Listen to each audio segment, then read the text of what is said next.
नमस्ते दोस्तों, मैं सुशील कुलकर्णी, आप देख रहे हैं एनालाइजर।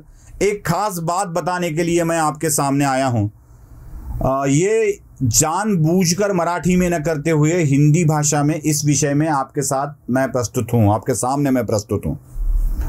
चलिए, सबसे पहले मैं आपको एक खबर जो आपको पता है वो बता देता हूं।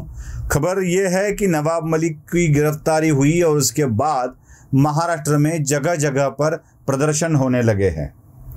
एनसीपी के कार्यकर्ता महाराष्ट्र के हर शहर में इकट्ठा होकर प्रदर्शन कर रहे हैं। खबर ये भी है कि इसमें शिवसेना शामिल है, लेकिन शिवसेना के ज़्यादातर नेता इस प्रदर्शन से दूर रहने की कोशिश कर रहे हैं, मतलब उनको जाना नहीं है।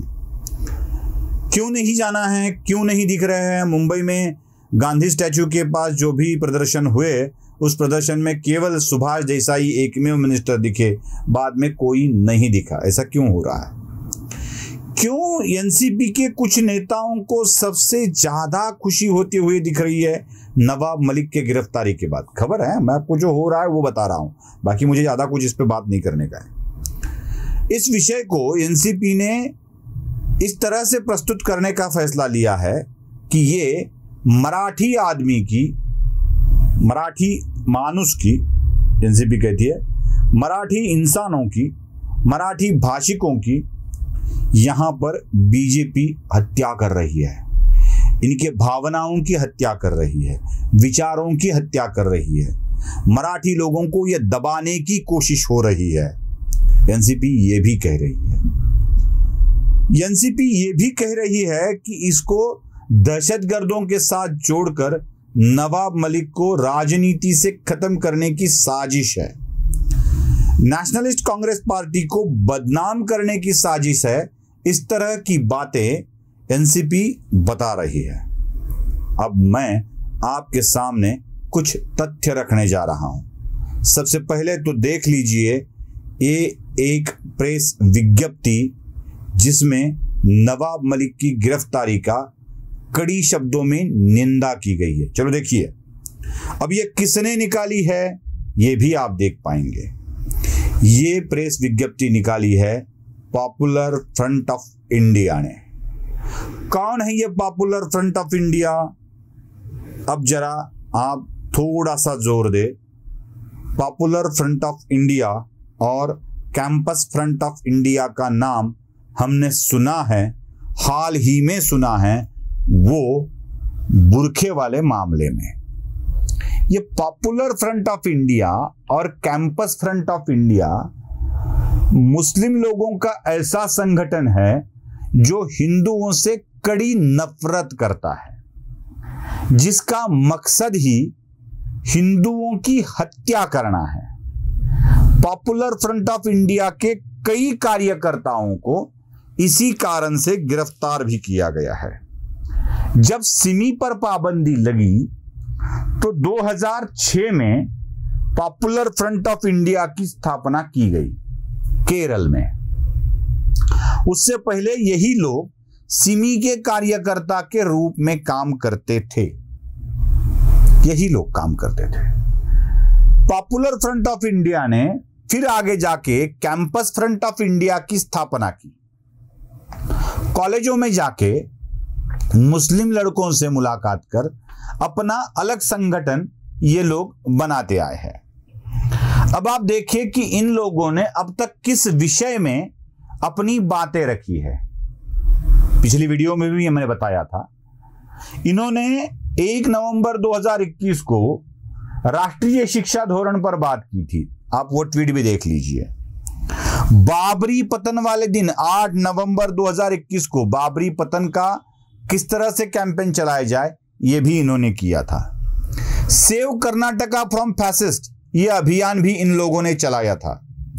अजान एक बेहतरीन आवाज ये भी अभियान इन्होंने चलाया था। और सबसे बड़ी बात यह है कि हाथरस कांड के बाद जिसने देश में कांड करने की कोशिश की, उस रऊफ शरीफ की रिहाई के लिए भी इन्होंने ही मोर्चा संभाला हुआ था। ये सारे ट्वीट आप देख लीजिए। अब आप मुझे सवाल यह है कि यही लोग जो कई आंदोलनों में शामिल है, कई देश विरोधी आंदोलनों में शामिल है। यही नवाब मलिक के लिए, नवाब मलिक की गिरफ्तारी के अगेंस्ट प्रेस विज्ञप्ति निकालते हैं और न जाने कहीं डर लगता है कि ये इसी चीज को लेकर महाराष्ट्र में भी आतंक फैलाने की कोशिश कर सकते हैं। महाराष्ट्र पुलिस हो, सीबीआई हो, इंटेलिजेंस ब्यूरो हो या महाराष्ट्र की कानून सुव्यवस्था देखने वाले कोई भी व्यवस्था के लोग हो, कृपया सुन ले। पीएफआई जब भी कोई किसी आंदोलन में सहभागिता लेता है तो वहां पर कोई ना कोई गलत चीज, ऐसी चीज होती है जो होनी नहीं चाहिए। सो सावधान रहिए, सतर्क रहिए कि कहीं ये पीएफआई नवाब मलिक की गिरफ्तारी का मुद्दा उठाकर कुछ कर न बैठे। अब नवाब मलिक की गिरफ्तारी भी किस वजह से हुई है ये सबको मालूम है। जिन जिन की जमीनें नवाब मलिक ने सस्ते में खरीदी है, पहला आरोप है कि सस्ते में खरीदी है, कहीं ना कहीं संबंध है, कुछ कीमत दिखा ली है और ले लिए है। ऐसा ही होता है ना सस्ते में जमीन खरीदने वालों के साथ, यही होता है। नवाब मलिक ने सस्ते में जिनसे जमीन खरीदी है वो 1993 के सीरियल बॉम्ब ब्लास्ट कांड के सीरियस आरोपी है, आरोपी नहीं है, गुनहगार है, जिनको सजा सुनाई गई है। हसीना पारकर का खास करीबी आदमी उसमें शामिल है। इनसे आप जमीनें लेते हो और दावा ये करते हो कि सस्ते में नहीं लिए है, अच्छे पैसे दे के लिए, मतलब अच्छे पैसे दिए हैं तो भी उनको ही मदद की है। देश के विरोधी तत्वों के साथ मदद करने वाले नवाब मलिक को इसी कारण से जब गिरफ्तार किया जाता है तब नवाब मलिक की गिरफ्तारी के खिलाफ जो भी आवाजें उठती है वो होती है इन संगठनों की जो पॉपुलर फ्रंट ऑफ इंडिया जैसे होते हैं, जिनका संबंध भी दहशतगर्दों के साथ होता है। अब महाराष्ट्र के लोगों को यह तय करना है, पॉपुलर फ्रंट ऑफ इंडिया का समर्थन लेने वाला नवाब मलिक, 1993 के सीरियल ब्लास्ट के आरोपियों से, गुनहगारों से जमीन लेने वाले नवाब मलिक, क्या इनके साथ मराठी का मुद्दा लेकर हमें खड़ा होना चाहिए? आखिर निर्णय आपको करना है, महाराष्ट्र भी आपका है और मिनिस्टर भी आपका ही है।